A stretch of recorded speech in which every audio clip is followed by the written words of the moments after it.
Hi friends, I hope everyone is doing well. This video was inspired by this geometric collage that I created in my last video. I'll link that video in the description if you haven't watched it and you want to take a look. It's fun to create brightly colored collages that are grounded in black, white, and gray. Also, working with a limited color palette helps to develop a good sense of composition. Let me put this journal aside and we'll talk about the supplies we'll be using. Besides using black, white, and gray papers, I'll be using pink, orange, and green painted papers. My plan is to only use one of these bright colors in each collage. I have multiple papers of each color, so I have a good variety of designs. I'm using the bright colored papers in a similar color value because I want the black, white, and gray papers to be the light, medium, and dark values. Let me put these aside and show you the other supplies. We're going to be using a glue stick and scissors. And I also brought out paint and markers in the similar colors. I'm not sure if we're going to use the paint and the markers, but I want to have them on hand just in case. So let's get started.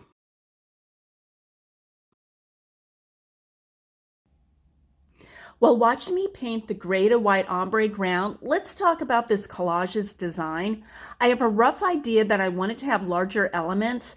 I tend to use elements that I would consider medium in size in this art journal. I want to point out that I like using at least 2 paintbrushes when painting an ombre, one for each color. At the end, when I blend the 2 colors together, I usually switch between the 2 brushes.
I tend to start collaging in the upper left area of the substrate, then work my way towards the lower right.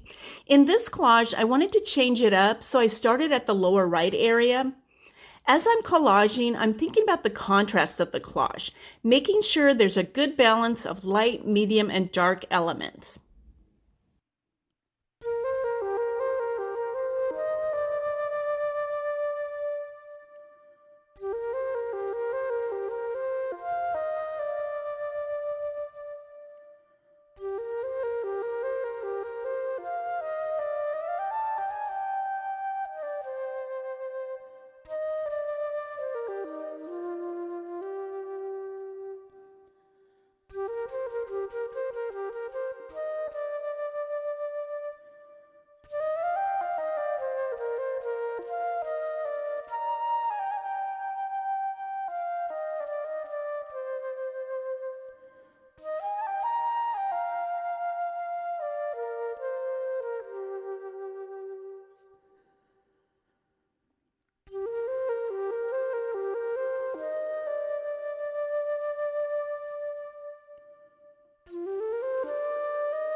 To my eye, there wasn't enough contrast in the collage as it gets near the completion, so I decided to paint black in the lower left and the upper right areas. I zoomed in the video so you can get a better look at how I painted those areas. It can be a bit tricky since you're painting against the collage papers. I started with a 1/2-inch flat brush. The brand name and other markings are worn off, so I don't have any information about this brush. Anyway, the brush was too wide to paint against the edge of the collage papers, so I brought out a 1/4-inch flat brush. It's an inexpensive brush from Low Cornell. It says Contemporary Craft Series 245B Shader, size 10. It's the kind that come in a large pack of brushes. It seemed to work well. In this section, I decided to try a narrow round brush to paint near the collage papers. This is a Royal Soft Grip brush, SG250 size 2. It worked okay, but I like the 1/4-inch brush better. The 1/2-inch brush worked great for painting the larger areas.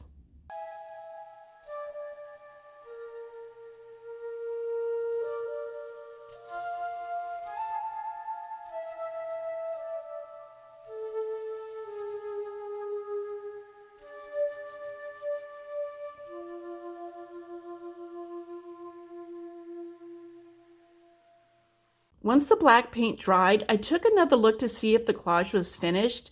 I decided to add 2 small black pieces.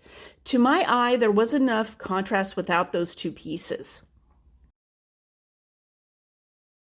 The paper in this collage is off-white. For this final collage, I wanted the ground to be stark white to make sure there was enough contrast for the design. So I decided to paint it with white paint before collaging. I wanted to switch up the style of this collage. Since the previous 2 collages had papers that were straight edge, I wanted the papers in this collage to have torn edges. Also, the 2 previous ones were collaged to the 4 edges of the substrate. I want to leave some negative space around this collage.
Let's take a final look at the finished collages. I like that the first collage has large elements. I did go back and forth about adding either pink, gray, or both to this large black element. I decided against it because it will read as the focal point. Usually with this type of all-over collage design, there isn't one. Also, I like the look of the gray to white ombre ground. It's subtle, but it works. In hindsight, maybe I should have painted the ground black before collaging on top of it, but the design wasn't thought out completely beforehand. The thing to remember when you're painting a black ground first is that the collage papers that you glue on top of it may show through if they're light in color. I'm glad I didn't take the collage papers all the way to the edges of the substrate. It's nice to have some negative space around the collage. This is a style that I'd like to use more often in my art practice. I'm happy with the way all three turned out. There's a good balance of light, medium, and dark values in all of the collages. As I mentioned in the beginning of this video, using a limited color palette is a good way to work on composition. I hope you enjoyed this video. Let me know if you have any questions. I truly appreciate you watching. Take care.